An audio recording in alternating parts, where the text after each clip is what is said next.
허락하신 하나님의 말씀은 시편 77편 12절로 20절까지 말씀입니다. 또 주의 모든 일을 작은 소리로 읊조리며 주의 행사를 낮은 소리로 되내이리다. 하나님이여, 주의 도는 극히 거룩하시오니 하나님과 같이 위대하신 신이 누구오니이까. 주는 기이한 일을 행하신 하나님이시라. 민족들 중에 주의 능력을 알리시고 주의 팔로 주의 백성 곧 야곱과 요셉의 자손을 속량하셨나이다. 셀라. 하나님이여, 물들이 주를 보았나이다. 물들이 주를 보고 두려워하며 깊음도 진동하였고 구름이 물을 쏟고 궁창이 소리를 내며 주의 화살도 날아갔나이다. 회오리 바람 중에 주의 우레소리가 있으며 번개가 세계를 비추며 땅이 흔들리고 움직였나이다. 주의 길이 바다에 있었고 주의 곧은 길이 큰 물에 있었으나 주의 발자취를 알 수 없었나이다. 주의 백성을 양떼같이 모세와 아론의 손으로 인도하셨나이다. 오늘 시편은 아삽의 기도이며 찬양입니다. 성경에는 하나님의 사람들의 많은 승리의 이야기들이 담겨 있습니다. 하지만 그 승리는 처음부터 주어진 것들이 아니었음을 성경을 묵상하다 보면 우리는 발견할 수 있습니다. 초반에는 고난 가운데 좌절하며 광야의 길을 걷습니다. 그렇게 도저히 이길 수 없을 것 같은 싸움 가운데 대역전의 이야기가 담겨 있는 것이 성경 대부분의 이야기들입니다. 처음부터 너무 잘 나가면 진짜 승리 같지 않습니다. 그 승리의 감동도 없습니다. 다윗이 골리앗을 이겼기 때문에 이 이야기는 성경을 모르는 사람도 알 정도로 인상 깊은 것이지, 원래 승리해야 할 것 같은 골리앗이 다윗을 이겼다면 누구나 그 이야기는 기억되지 않는 스쳐 지나가는 이야기가 될 것입니다. 반전과 역경의 극복 스토리는 그 어느 지역이든 어느 시대이든 사람들이 집중하며 좋아하는 이야기입니다. 그러나 우리의 삶의 현실은 어떻습니까?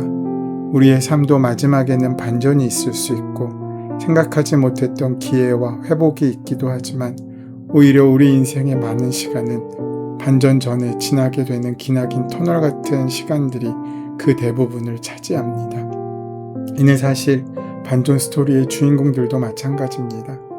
다윗은 긴 시간 광야를 헤매며 굴에서 숨어 지냈고 욥은 긴 시간 아무도 답해주지 않는 고난을 겪으며 고스란히 몸과 영혼으로 그 어두움을 감당해야 했습니다. 우리는 누구나 정도의 차이는 있겠지만 고난의 시간들을 겪습니다.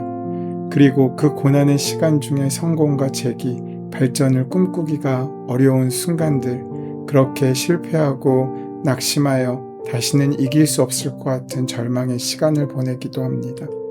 다윗이 사울을 피해 굴에 숨어 있을 때 나중에 사울을 제치고 왕이 될 것을 꿈꿨겠습니까?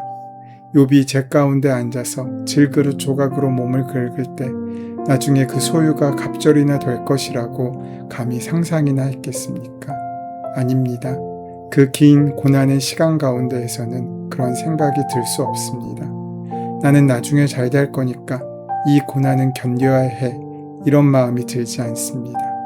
단지 이 어둠에서 벗어나고 싶을 뿐이며 거기에 더하여 이렇게 고난당하는 인생의 의미는 무엇인가 하고 오히려 인생의 본질에 대해 질문하기 시작합니다.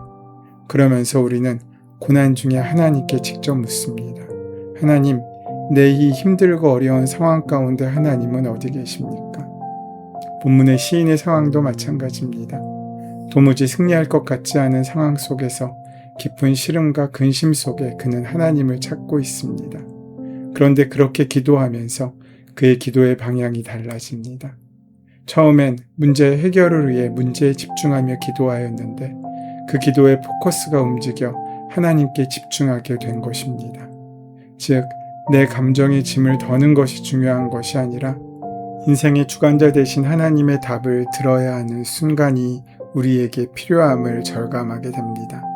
따라서 시인은 위로를 거절하며 하나님을 찾는 확고한 의지를 보여줍니다. 시인은 하나님을 기억해냅니다. 그러나 불안과 근심으로 인해 오히려 시인의 심령이 상하게 됩니다. 하나님을 기억하니 하나님이 지금 곁에 계시지 않는 것 같은 상황이 더 또렷해지기 때문입니다. 좋았던 때를 기억하니 지금이 더 절망스럽습니다. 그때는 분명히 좋았는데, 그때는 그렇게 인자하셨는데, 그때에는 그렇게 바로 응답해 주셨는데, 그렇다면 여기에서 절망 가운데 우리의 기도가 멈추어야겠습니까? 불안과 근심으로 내 심령까지 상하게 하는데 하나님을 계속 기억해내야 하겠습니까? 그런데 시인은 멈추지 않습니다. 괴롭지만 피하지 않습니다. 하나님을 계속 기억합니다. 기억하면 기억할수록 괴로움이 더해지더라도 멈추지 않습니다.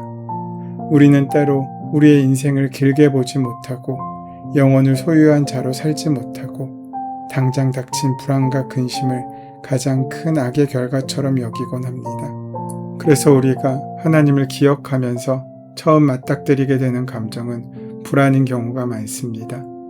우리는 불완전한 존재이며 하나님께서는 완전하시기 때문에 그 간극에서 오는 시간과 공간의 차이는 당연하게 불안을 만들어냅니다. 우리는 미래를 알지 못하기 때문에 이후 하나님께서 일하시더라도 그 시간 사이에 불안하게 되는 것입니다. 우리는 다른 공간의 상황을 알지 못하기 때문에 이미 다른 곳에서 일하시더라도 내가 직접 보지 못하면 제한된 공간 안에서 우리는 불안감 가운데 휩싸이게 됩니다.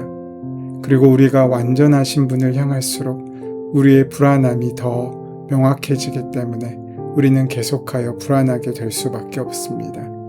그러므로 불안을 당연히 여기셔야 합니다. 하나님을 찾으며 기억하며 오는 불안은 너무나 당연한 것입니다.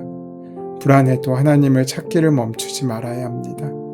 의심과 불안의 구름을 거치지 않고서는 밝은 태양빛으로 다가갈 수 없습니다.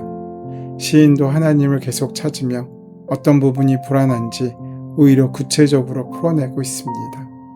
그렇게 하나님을 찾지만, 하나님을 기억하지만, 예전을 기억하고 좋았을 때를 기억할수록 다양한 불안이 시인을 사로잡습니다. 더 좋은 때가 있었고 응답하실 때가 있었기에 지금 하나님의 침묵이 더 괴롭습니다. 하나님께서는 나를 버리셨나? 이제 예전처럼 응답하지 않으시려나? 내가 혹시 하나님 앞에 무언가를 잘못했나? 그런데 이러한 옛날 시인의 불안이 현재를 사는 우리의 불안과 너무나 닮아 있지 않습니까? 불안은 에너지입니다. 그래서 불안은 마치 달리는 기관차에 석탄을 붓듯이 우리 생각 속에 터빈을 돌리며 모든 상황과 이유들을 찾게 만듭니다. 고난으로 인하여 할 수 있는 것은 아무것도 없는데 생각은 전 세계를 돌아다니는 것처럼 소진되어 본 적이 있으십니까? 분명 아무것도 안 하고 있는데 너무나 피곤하여 무기력하게 방전된 적이 있으십니까? 오늘 시인도 그러했습니다. 토로하고 괴로워하고 몸부림칩니다. 생각이 멈추질 않고 의심과 불안이 꼬리에 꼬리를 뭅니다. 그러다가 갑자기 분위기가 반전됩니다. 그렇게 긴 불안과 의심의 구름이 걷히고 갑자기 태양이 뜬 것 같습니다. 시인은 하나님을 찾다가 이 불안의 원인이 흔들리는 하나님 때문이 아니라 흔들리는 자신 때문이라는 것을 깨닫게 됩니다. 흔들리는 것은 하나님이 아닌 나라는 것을 알게 된 것입니다. 예전과는 다르게 하나님의 마음을 바꾸고 하나님의 약속이 바뀌고 인자하시던 하나님이 노하시기 때문이 아니라, 즉 하나님이 흔들리고 계신 것이 아니라 하나님을 믿는 나의 믿음이 흔들리고 있다는 사실을 깨닫게 된 것입니다. 이는 하나님을 찾을 때 결국 깨닫게 되는 이로움입니다. 하나님을 계속 찾다가 진정 하나님의 속성을 깨닫게 되니 그분은 변하지 않는 분이시고 상황과 자신의 상태에 따라 흔들리는 가벼운 분이 아님을 알게 된 것입니다. 하나님은 흔들리지 않는 분이시니 결국 이 흔들림은 시인 자신으로부터 오는 것입니다. 10절 말씀에 또 내가 말하기를 이는 나의 잘못이라 라고 시인은 고백하고 있지 않습니까? 시인은 모든 의문과 회의를 떨쳐버리고 가장 높으신 분께서 그 오른손으로 일하시던 때 나는 그때를 사모합니다 라고 기도합니다. 고난의 상황이 변하지 않았지만 여전히 하나님을 믿고 의지하겠다는 뜻입니다. 아삽은 지금 나의 환난이라고 부를 만한 고통의 상황 가운데 있음을 호소했습니다. 아삽은 자신의 잘못을 시인하고 있습니다. 과거를 생각해보면 하나님께서 오른손으로 행하여 주신 일이 많았고 하나님께서 행하신 기이한 일이 많았지만 그것을 기억하지 못했던 것을 자인하고 이제는 작은 소리로 읊조리고 되뇌겠다고 고백합니다. 이 오른손은 하나님의 능력을 의미한다고 할 수 있습니다. 우리의 삶도 가만히 돌아보면 하나님이 오른손으로 행하신 일, 즉 이 일을 하나님께서 행하신 것이라고 고백할 수밖에 없는 일들이 있지 않았습니까? 또 기이한 일, 즉 우리가 생각의 폭을 아무리 넓혀도 그리고 아무리 높여도 그것 밖에서 이루어진 일이 있지 않겠습니까? 그 대표적인 일이 우리가 그리스도인이 되고 하나님의 자녀가 된 것입니다. 그렇게 자신의 시선을 하나님께로 바꾸면서 입술에서 흘러나왔던 하소연과 탄식은 감사와 찬송으로 바뀌게 됩니다. 그런데 여기서 조심해야 할 것이 있습니다. 여기까지만 깨닫게 되면 이제는 자신의 부족함과 흔들림으로 인해 한없이 추락할 수밖에 없습니다. 하나님을 찾다가 정작 자기 자신에게 집중되면 말입니다. 하지만 그래선 안 됩니다. 나는 왜 이것밖에 안 되는 거야? 그런 마음이 들면 우리는 더욱 어두운 동굴에 갇히게 됩니다. 그때 우리는 그저 인정하십시오. 시인도 인정하고 있지 않습니까? 이는 나의 잘못이라. 이 둘 사이에 큰 차이가 없는 것 같지만 실제로는 천국과 지옥의 간극이 있습니다. 왜냐하면 그 사이에 인간의 연약함과 불완전함을 인정하느냐 하지 않느냐의 전제가 있기 때문입니다. 인간의 불완전함, 즉 나의 불완전함을 인정하지 않고 내가 인생의 주관자의 자리에 앉게 되면 내 부족함과 흔들림으로 인해 절망만 하게 됩니다. 우리는 그저 인정만 하면 됩니다. 나는 주관자가 되지 못합니다. 나는 잘못을 저지르는 사람입니다. 그러나 하나님은 흔들림이 없으신 분이십니다. 그렇게 고백하고 인정하고 주관자의 자리를 하나님께 드리십시오. 본문의 시인은 하나님에 대해 의심하고 회의하는 대신에 과거에 그분이 행하신 모든 일을 하나하나 기억하고 되뇌이고 되새기겠다고 고백합니다. 그는 출애굽 과정에서 조상들에게 행하신 하나님의 역사를 기억합니다. 출애굽 역사는 이스라엘 백성에게 가장 강력한 하나님 체험의 이야기입니다. 또한 그분은 온 우주와 피조물을 다스리십니다. 16절의 물들과 19절의 바다는 시인이 당하고 있던 고난을 상징합니다. 주님의 길은 바다에도 있다라는 말은 고난 중에도 주님이 인도하신다는 뜻입니다. 시인은 지금 그 하나님께 기도하고 있는 것입니다. 그 하나님은 모세와 아론에게 함께 하신 것처럼 자신에게도 함께 하시고 인도하시리라는 고백입니다. 오늘 본문은 이렇게 막을 내립니다. 20절 말씀에 주의 백성을 양떼같이 모세와 아론의 손으로 인도하셨나이다. 모세와 아론을 통해서 인도한 이스라엘 자손들이 주의 백성이며 양떼라고 말씀하십니다. 양은 스스로를 지킬 만한 어떤 능력도 없는 동물입니다. 그래서 양에게는 목자의 인도하심이 필수적입니다. 그 인도자가 하나님이시라고 말씀하십니다.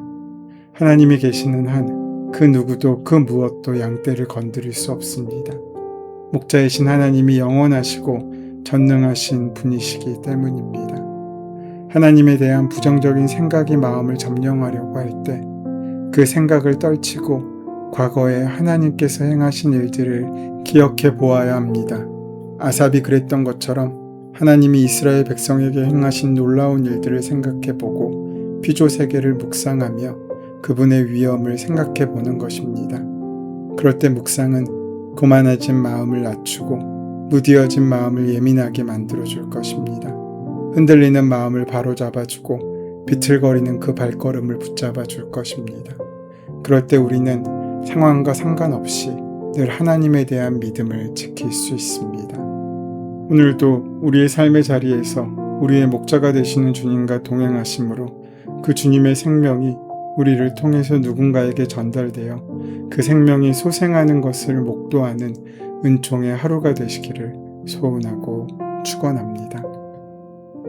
은혜의 주님, 어떤 위기와 상황 속에서도 전능하셔서 당신의 백성을 구원하시고 보호하시는 신실하신 하나님을 끝까지 믿고 따르는 우리가 될 수 있도록 인도하여 주시옵소서. 예수님의 이름으로 기도드립니다. 아멘. 이제 오늘 이 아침 우리에게 허락하신 오늘 본문의 말씀이 지금 나에게 말씀하고자 원하시는 주의 음성으로 만나지기 위하여 본문의 말씀을 깊이 묵상하시고 함께 기도하는 시간 가지도록 하겠습니다. 함께 기도합니다.